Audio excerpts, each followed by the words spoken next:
말씀은 에베소서 1장 7절부터 14절까지 말씀입니다. 에베소서 1장 7절부터 14절까지 말씀입니다. 하나님의 말씀을 제가 봉독해 드립니다. 하나님의 말씀입니다. 우리가 그리스도 안에서 그의 은혜의 풍성함을 따라 그의 피로 말미암아 구속과 죄사함을 받았으니 이는 그가 모든 지혜와 총명으로 우리에게 넘치게 하사 그 뜻의 비밀을 우리에게 알리셨으니 곧 그 기쁘심을 따라 그리스도 안에서 때가 찬 경륜을 위하여 예정하신 것이니 하늘에 있는 것이나 땅에 있는 것이나 다 그리스도 안에서 통일되게 하려 하심이라. 모든 일을 그 마음의 원대로 역사하시는 자의 뜻을 따라 우리가 예정을 입어 그 안에서 기업이 되었으니 이는 그리스도 안에서 전부터 바라던 우리로 그의 영광의 찬송이 되게 하려 하심이라. 그 안에서 너희도 진리의 말씀 곧 너희의 구원의 복음을 듣고 그 안에서 또한 믿어 약속의 성령으로 인치심을 받았으니 이는 우리의 기업의 보증이 되사 그 얻으신 것을 구속하시고 그의 영광을 찬미하게 하려 하심이라. 아멘.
하나님의 말씀 에베소서 1장 14절까지 말씀입니다.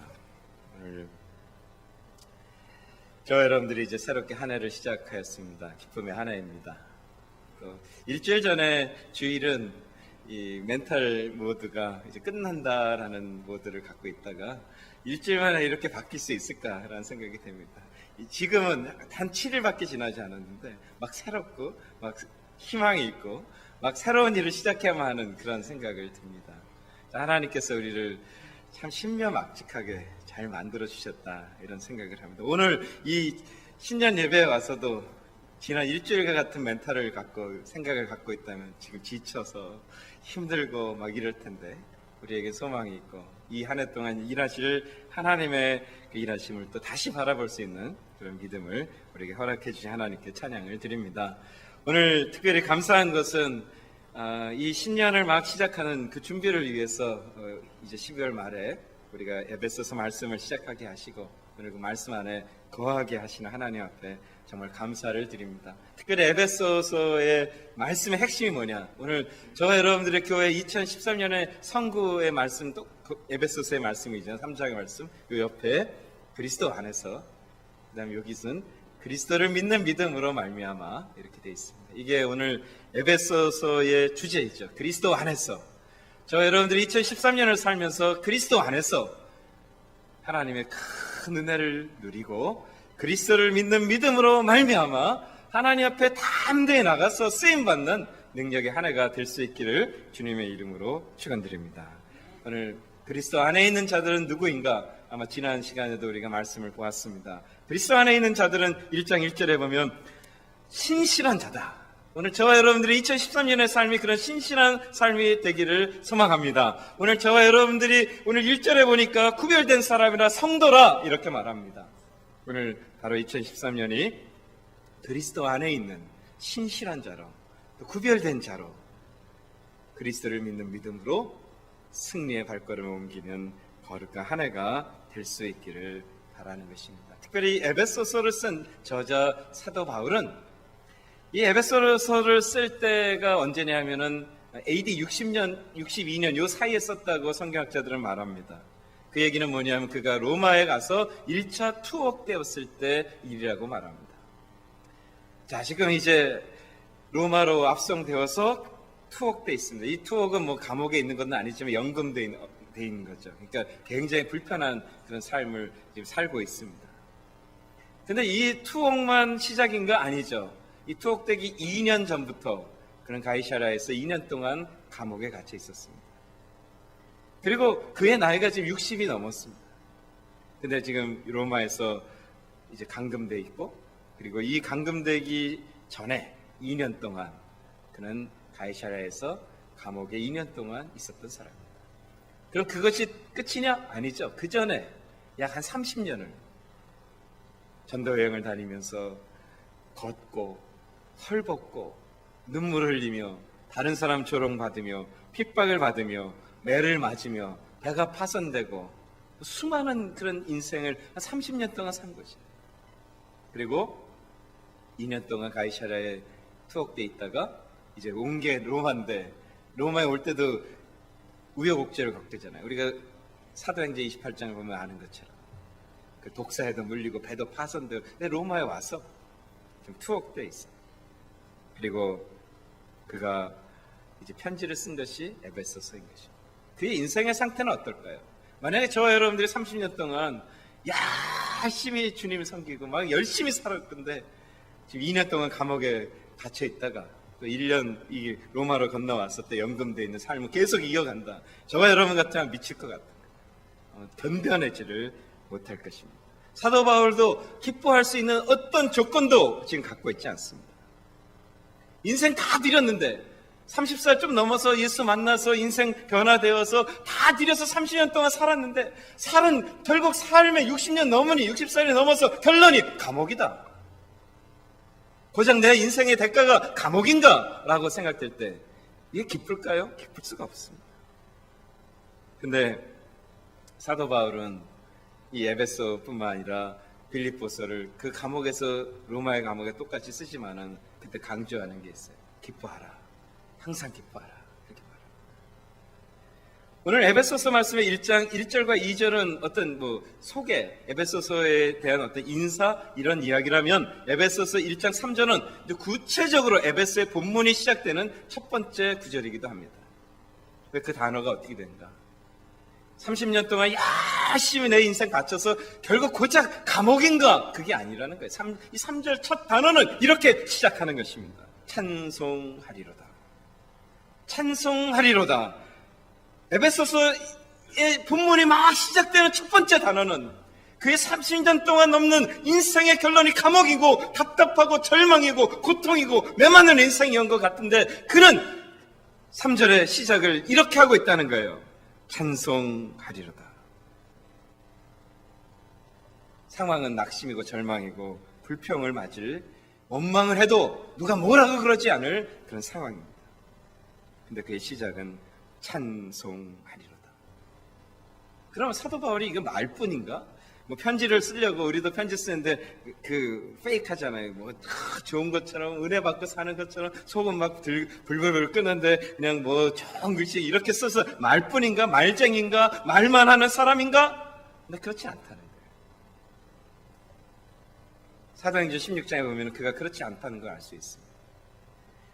그가 빌립보에 처음에 입성해서 이제 매를 맞고 사람들에게 붙들려서 옷이 찢기고 감옥에 갇히는 그 당시 옷이 찢겨진다, 나체가 된다, 알몸이 된다는 것은 엄청난 수치스러운 것입니다. 수치를 당합니다. 모멸을 당합니다. 매를 맞습니다. 그리고 감옥에 갇힙니다. 착고에 붙들립니다. 그가 말뿐만 우리처럼 뻔드르르하게 말만 하는 사람이 아니라 정말 그 상황, 찬송과 기쁨을 찾을 수 없을 것 같은 그 상황에서 사도행전 16장에서 말하죠. 원망하지 않았습니다. 그는 무엇을 했냐고 성경을 기록하고 하면 찬양했습니다. 기도했습니다. 그는 감사했다는 것입니다. 말로만 저와 여러분들처럼 말로만 살아서 말쟁이들이 아니라 실제 사도 바울은 그렇게 기쁨의 삶을 살고 있었다는 것입니다. 오늘 저와 여러분들이 살고 있는 이 세상의 삶도 절망하기에 충분한 이유가 다 있습니다. 비교의식을 보면 다 나보다 다 나아요. 권세도 돈도 나보다 다 난 사람이 뛰고 나는 사람들이 얼마나 많은지 모른다는 것입니다. 그래서 믿음을 지키는 것조차도 힘든 것입니다. 우리를 오해하고 비아냥거리고 수많은 것들이 있죠. SNS가 발달해가지고요. 페이스북이나 인터넷이나 트위터 여러 개가 발달해서 인신공격, 비방, 가식, 수많은 것들이 널려 있을 수 있습니다. 근데 오늘 우리는 사도 바울을 보는 거예요. 우리도 실망하고 절망할 수 있는 환경은 많이 있지만 우리는 사도 바울의 인생을 오늘 이 본문의 말씀을 통해서 보는 거예요. 그는 말해요. 우리보다도 훨씬 더 월약한 그 환경 속에서 그는 찬양하고 기뻐하고 있다고. 그럼 질문이 생기지 않습니까? 도대체 사도 바울은 어떻게 그런 절망과 그런 소망 없는 그런 상황에서 기뻐할 수 있는 이유가 뭐냐 하는 것입니다. 그걸 우리가 알면 우리도 얼마나 좋겠어요.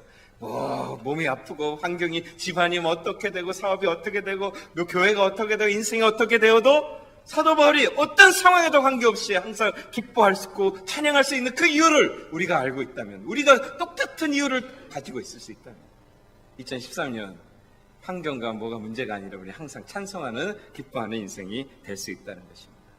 그럼 사도 바울이 우리랑 다른 사람인가? 아니죠. 그의 DNA는 우리 DNA랑 다른가? 아니죠. 뱀이 물면 아프죠. 매를 맞으면 아픈 사람입니다.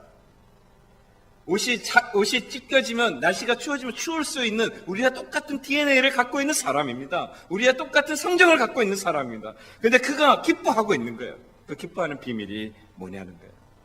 오늘 에베소서 1장 3절부터 14절의 말씀에 그 비밀이 있습니다. 오늘 저와 여러분들이 이 하나님의 말씀 안에서 이 비밀을 함께 가슴에 품을 수 있다면 어떤 환경, 자녀의 문제, 가정의 문제, 우리 조건의 문제 때문에 우리가 실망하지 않고 우리도 기뻐할 수 있게 되는 것입니다. 오늘 이 에베소서 1장 3절부터 14절의 말씀을 우리가 좀 보죠. 한국말로는 이게 한 5문장 정도로 기록되어 있는 것 같은데 결국은 이건 헬라어로 보면 한 문장의 이 편지예요. 이 구절들이 됩니다. 자, 우리가 한번 좀 비밀을 알아볼까요? 1장 3절부터 14절. 사도 바울이 무엇을 얘기하고 있는지.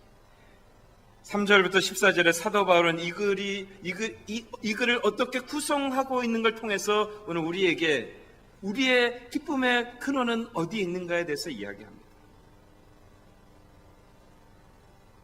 사도 바울이 이야기하고 있는 이 구성을 통해서 어떻게 그가 이 이야기들을 3절부터 14절 어떻게 구성하고 있는가를 통해서 그가 기쁨의 인생을 어떻게 살 수 있는가에 대해서 그는 이야기하고 있는 것입니다.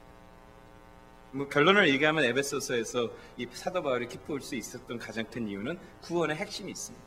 구원받았다, 이것이 핵심인데 그게 도대체 뭐냐, 그가 바라본 구원은 뭐냐 한 거예요. 저와 여러분들은 똑같이 예수 믿고 구원받지 않았습니까? 근데 우리가 저와 여러분들의 인생을 살면서 우리는 원망하고 실망하고 절망하는데 이건 아니란 말이야. 동일한 구원이라는데 그럼 구원을 어떤 시각에서 믿고 바라봐야 되느냐 하는 것입니다. 3절부터 6절 말씀을 여러분 한번 보세요. 3절과 6절의 말씀에서는 뭘 이야기하고 있냐면은 우리의 구원을 위해서 성부 하나님이 어떤 일을 하셨는가에 대해서 이야기합니다.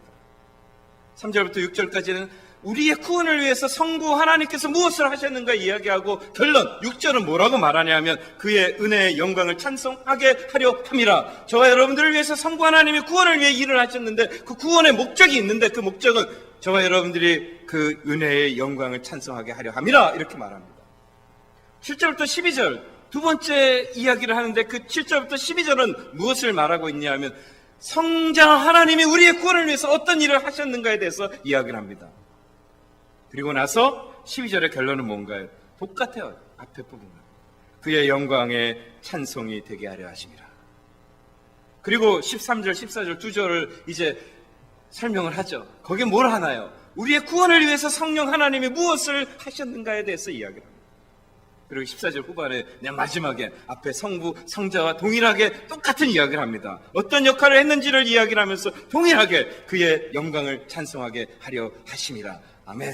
오늘 저와 여러분들이 구원을 위해서 예수 그리스도를 믿고 구원받는 백성들을 위해서 성삼위 하나님이 성부, 성자, 성령의 하나님이 역사하셨는데 어떤 일을 하셨는지 설명이 되어 있어요. 근데 목적이 뭐냐? 왜 구원케 하였는가? 너희를 하나님의 영광을 찬송하게 하려 하심이라. 아멘. 오늘 저와 여러분들이 어떤 환경을 만나도 하나님의 예수를 통해 우리를 구원하셨다면 저와 여러분들의 신분은 뭔가요? 하나님을 찬송하도록 성삼위 하나님이 나를 구원하셨다는 거예요.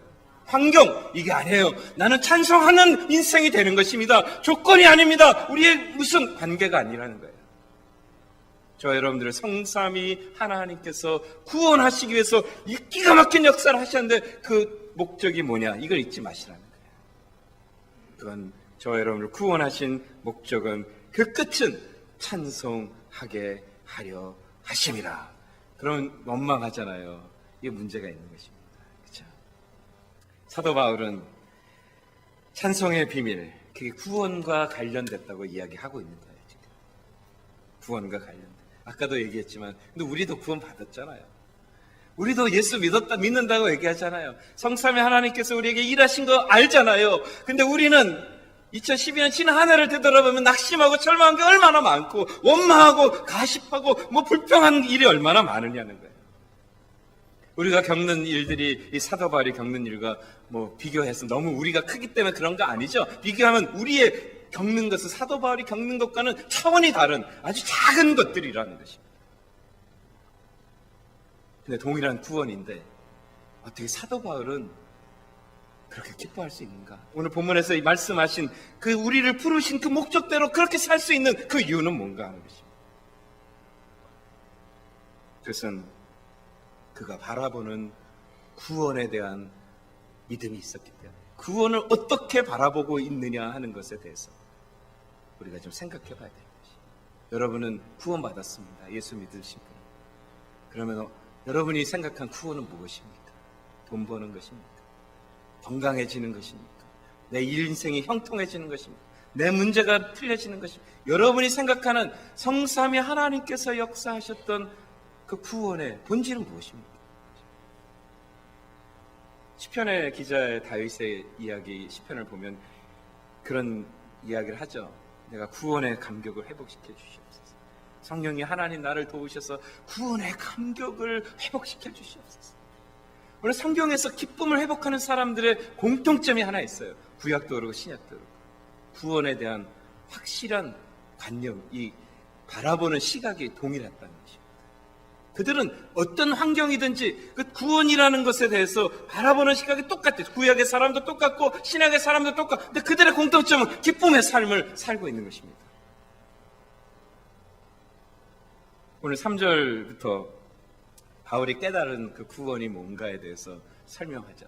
어떤 관점을 갖고 우리가 구원을 바라봐야 되는가. 3절부터 6절에 이렇게 말하죠. 하나님께서 그리스도 안에서 우리에게 하늘에 속한 모든 신령한 복을 주셨다. 오늘 사도 바울의 구원을 바라보는 관점이 이제 하나님께서 하늘에 있는 모든 신령한 것을 다 주셨다. 이렇게 말합니다. 하나님께서 구원받는 자들에게 하늘의 신령한 것들을 다 주었다고 말하고, 그리고 나서 6절에 그래서 너희는 하나님의 그 영광을 찬송하게 하려 하심이라 그렇게 말합니다. 그러니까 뭔가 신령한 복, 그리고 찬송, 여기에 관계가 있는 거죠. 찬송과 복, 복과 찬송, 이 관계가 있는 것입니다. 오늘 우리가 예배하러 나왔습니다. 예배를 드리기 위해서 왔습니다.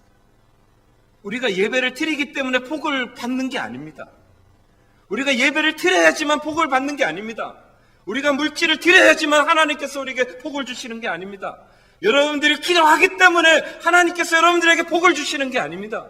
그 신령한 복은 오늘 하나님께서 우리에게 이미 주신 것입니다.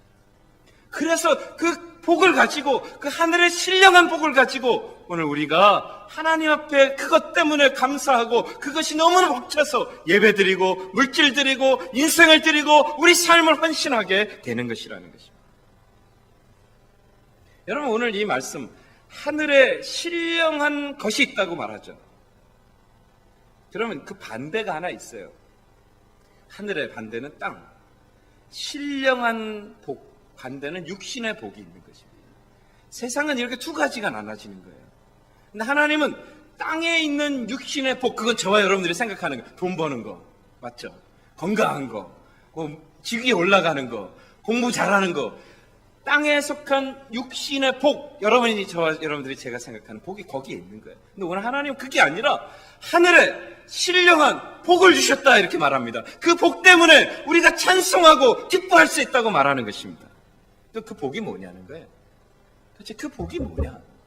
오늘 본문에서 이야기하는 하늘의 신령한 것, 땅에 있는 육신의 복, 저와 여러분들이 생각하는 그런 것 말고 예수 믿으면 우리를 기쁘게 만들고 찬송케 만드는 그 하늘의 신령한 복이 뭐냐 하는 것입니다. 거기에 대해서 성경은 이야기하는 거예요.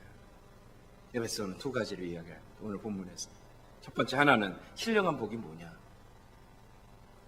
하나님께서 우리를 선택하신 것이다. 감동이 없으세요? 자, 두 번째는 하나님의 아들들이 내가 됐다는 것이다. 하나님의 자녀가 됐다. 자, 신령한 복이 뭐냐? 우리로 얘기하면 땅에 있는 육신의 복, 이런 거 생각하고 그런 걸 가지고 신령한 복을 생각하니 해결이 안 되는 거예요. 근데 이 신령한 복은 뭐냐 하면 하나님께서 우리를 선택하셨다. 그리고 하나님께 우리가 자녀 됐다. 이게 신령한 복이에요. 생각이 되죠. 그게 뭐? 그래서 뭐 하자는 거예요? 그게 뭐 나한테 뭐가 유익인 것이에요? 그게 뭐 나에게 기쁨이 되나요? 돈 주고 그러지 말고 땅에 있는 육신의 복을 주시면 내가 더 기뻐할 텐데. 하나님 얘기하면 그게 아니라 하늘의 신령한 복, 그 복이 뭐냐 하면 하나님께서 우리를 선택하신 것과 하나님의 자녀가 됐다는 그 복이 너에게 임해서 너는 기뻐할 수 있다. 그래서 사도 바울이 기뻐해요. 그게 뭔데? 여러분 질문 생기지 않나요? 너무 추상적이지 않나요? 그게 뭔데? 택함 받았다는 게 그게 뭔데? 하는 것이죠. 근데 하나님은 이야기합니다.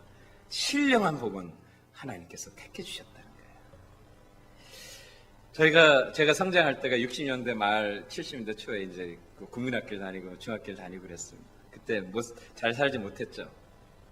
그래서 축구도 하고 싶고 야구도 하고 싶고 막 그랬어요. 그때 고교 야구 이런 게 막 이제 굉장히 인기를 얻어서 애들이 모이면 공이 없으니까 말랑말랑한 공 어디 터진 데 버려진 거 있으면 찾아다가 거기다 모래를 가득 넣고 스카이테프로 테프도 없죠. 그거 어디서 구해서 스카이테프를 꽉꽉 하고 글러브가 없으니까 글러브를 먼지 풍풍 나는 시멘트 봉지를 접어서 그래서 글러브를 만들어서 그리고 이 베링하는 배트가 없으니까 옆에 있는 울타리 나무를 패서 그래서 이제 진영을 갖추고 팀을 모으고 게임을 합니다. 그게 얼마나 재밌는지 몰라요. 그래서 우리 학교 끝나고 돌산 밑에서 이제 게임을 이제 매일 하는 거예요. 그게 너무 좋은 거예요. 근데 이제 게임을 할 때 애들이 쫙 모입니다. 팀을 짭니다. 어떻게 짜냐면은 잘하는 애, 아주 잘 공을 던지고 잘 때리고 좀 리더십 있는 아이들 2명이 딱 서요. 그래서 가위바위보를 합니다. 그래서 이긴 아이가 하나씩 탁 픽하는 거예요. 이긴 애가 먼저 하면 그 다음 진 애가 또 픽하고. 그래서 이제 잘 못하는 애들은 이게 택함을 받기를 원하는 거예요. 그래서 이제 다행스러운 거는 짝수명이 모이면 팀에 소속이 됩니다. 근데 홀수명이 오면 이게 이제 못하는 이게 못 끼게 되는 거예요.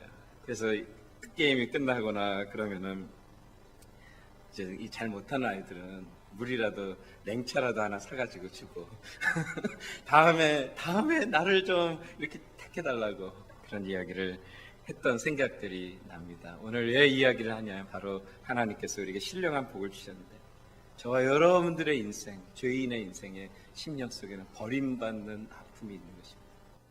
우리에겐 버림받는 아픔이 우리 속에 남아있는 거예요.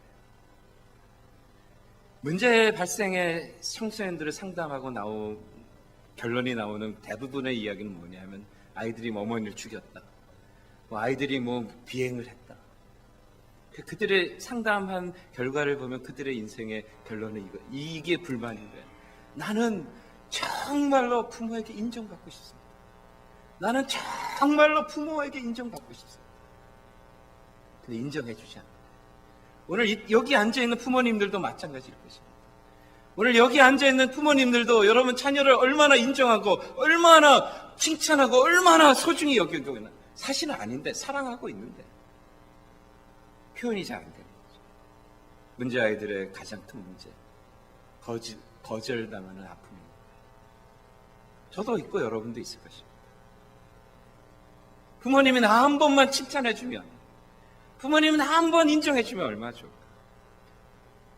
부모님들이 이렇게 쉽게 얘기해요. 네가 할 줄 아는 게 뭐냐? 넌 아무것도 아니야. 너보다 잘난 사람 얼마나 많은지 아니? 너 공부나 좀 잘하지 그러냐? 극한 거 같이 그렇게 하느냐? 사랑하는데 표현을 못하는 거겠죠. 근데 그것으로 우리의 상처가 생기는 거, 버림받은 거, 우리 속에 보이지 않는 버림받음의 아픔이 있는 거죠. 며칠 전에 한참 전이지, 며칠 전은 아니고 한참 전에 금요 집회에서도 말씀을 드리는데 저희 딸하고 이제 대화를 하는데 저희 딸이 그런 얘기를 한번 하더라고요. 아빠는 한 번도 나를 칭찬해 준 적이 없는 것 같다. 그 말을 들으니까요, 막 망치로 머리를 맞은 것 같은 거예요. 왜냐하면은 제가 어렸을 때 그 생각에 사로잡혀져. 우리 부모가, 우리 어머니가 나를 한 번도 칭찬해 준 적이 없다. 우리 어머니가 나에게 인정해 준 적이 없다. 공부를 아무리 잘하고 성적을 아무리 잘 내고 장학금을 타도 인정해 주지 않아. 그냥 못한 것만 얘기해. 야, 너는 왜 이렇게 잠만 자니 야, 너는 왜 오늘 이렇게 이거 있냐 남들 봐라 이런 이야기 하는 거죠. 그래서 제 머릿속에 가장 아픈 아픔은 제 모든 책과 모든 제 소유가 다 마당에 던져지고 막 그런 버림받는 어떤 아픔들을 경험하는 그런 기억이 생생하게 남아요. 나는 내 앞으로의 퓨처의 가족에게 절대로 그러지 않을 것이다 라고 다짐을 했어요. 근데 얼마 전에 저희 딸 이야기를 들으면서 제가 내가 여전히 버림받고자 버림에 대한 공포가 있는 것입니다. 그리고 역시 나는 그 공포를 또 자녀들에게 주고 있는 것입니다. 여러분, 오늘 여기 부모님들 자녀를 키우시는데요, 꼭 기억하셔야 돼요. 그러면서 이제 내가 용납되길 원하고 내가 받아지기를 원합니다. 그래서 제가 성장하면서 이 그룹에 끼어야만 되는 거예요. 그래서 그 그룹에 끼기 위해서 뭔가 스트레스를 받는 것입니다. 그래서 같이 어울려 어두운 데도 다녀야 되고 어두운 일도 해야 되고, 그래서 결혼을 해서도 마찬가지죠. 결혼을 해서도 우리 초반에 제가 어려웠어요. 왜냐하면 제 사고 속에 버림에 대한 아픔이 있는 것 같아요. 공포가 있었어요. 그래서 와이프하고 저와의 관계, 첫 결혼해서 얼마 안 돼서 내가 이렇게 하면 내가 혹시나 이렇게 멀어지는 것은 아닌가 하는 그런 두려움들이 있는 거예요. 근데 오늘 여러분, 하나님께서 오늘 우리에게 말씀하는 것이 신령한 복이 있다. 근데 그 복이 무엇인가? 오늘 저와 여러분들 속에는 이 버려짐과 이 나누어짐에 대한 두려움이 있어요. 교회 와서도 사람들이 나를 인정해 주지만 어떡하지? 직장의 삶에도 저 사람이 나를 인정 안 해주면 어떡하지? 이런 두려움이 계속 있는 거예요. 그래서 그거 반대 표출이 우리 삶을 어둡게 만드는 것입니다. 오늘 주님이 이야기하는 거예요. 근데 아니? 하는 거예요. 너 예수를 믿지 않니? 예수를 믿으면 하늘에 신령한 복이 너에게 주어졌는데 그 복이 뭔지 아니 하는 거예요. 그게 뭐냐? 하나님께서 너를 택해 주셨다는 거예요. 그런데 여러분, 이 택함이 언젠가? 오늘 본문의 말씀 3절의 말씀에 보면은 이제 그 창세 전에 우리를 택했다. 4절에 얘기하죠. 창세 전에 우리를 택했다. 이 창세전이라는 그 의미는 시간적 의미로도 중요하죠. 우리 창세전에 우리를 택했다. 근데 오늘 우리가 이 사도 바울의 이 이야기를 통해 우리가 좀 고침받고 힐링되기를 원합니다. 이 이야기는 뭐냐면 창세전에 택했다는 이 의미는 시간적 의미도 중요하지만 오늘 이 시간에 말씀을 듣는 저와 여러분들에게는 여러분이 어떤 모습, 어떤 환경, 어떤 관계없이 그냥 있는 그대로 하나님이 저와 여러분을 받으셨다. 하나님이 저와 여러분을 선택하신 그 이유가 있는데, 선택하고 그 안에 들어왔는데, 그런데 그 이유는 뭐냐? 너가 무엇이든 어떤 환경이든 상관없이, 너가 장애인이든 아니든 건강하든 아니든 배웠든 아니든 상관없이 내가 너를 택했다 하는 거예요. 그래서 바울이요, 어떤 환경이 있어도 하나님, 내가 정말로 의도터져서 정말로 삶이 어려운데, 근데 그의 마음속에 일어나는 거예요. 하나님께서 창세전에 내 있는 모습 그대로 다 받으시고 오늘 내 있는 모습 그대로를 다 용납하시고 있다는 거예요. 그래서 그에게는 기쁨이 넘쳐나는 것입니다. 오늘 이 진리의 이 말씀, 하나님께서 저와 여러분들 2013년을 시작하는 저와 여러분들에게 말씀하는 거예요. 여러분 속에는 버려짐의 두려움이 있는 것입니다. 여러분 속에는, 여러분 자녀에게는 인정받지 못하는 그런 두려움이 있는데, 오늘 예수를 믿으면 전능하신 하나님이 그냥 그대로를 다 용납하셨다는 거예요. 전능하신 하나님이 나를 있는 모습 그대로로 다 받아주셨다는 거예요. 이게 은혜 아닌가요? 내가 아파도 주님은 나 그대로 받으시고 그 전능한 하나님이 나와 함께하고 있다는 것이에요. 주님이 이사야서에 말씀하죠. 두려워하지 말라고. 내가 너랑 함께하고 있다고. 우리가 찬양합니다. 놀라지 말라, 두려워 말라, 내가 너를 택하니 넌 내 것이라 찬양해요. 근데 그 찬양을 부를 때 우리가 가져야만 되는 한 가지 분명한 진리가 뭐냐 하면, 내가 너를 택했나니 내가 너를 택하고 너는 내 것이라고 말씀할 때는요, 그냥 있는 그대로 나를 주님이 용납하고 계시다는 거예요. 있는 그대로 나를 받아주고 있다는 것이에요. 이게 얼마나 아름다운 하나님의 복음의 메시지냐는 것입니다. 2012년 지난 일주일 전까지 어려운 힘든 인생을 살았습니다. 내가 이렇게 비즈니스가 어렵고 가게가 어려우면, 내가 이렇게 몰락할 것 같으면 세상 사람들 나 버리는 거 아닌가? 세상 사람들로부터 내가 멀어지는 거 아닌가? 내가 영적으로 자녀들이 스트러글 하고 있어서, 이런 문제를 가지고 있어서 이거 알게 되면 세상 사람들 나를 두려워하는 거 아닌가? 뭐 교회도 마찬가지죠. 우리가 사역에 이런 실패를 하면 우리가 이 땅에서 교회로서 어떻게 될 것인가? 가정이 어떻게 될 것인가? 이런 생각 안 하나요?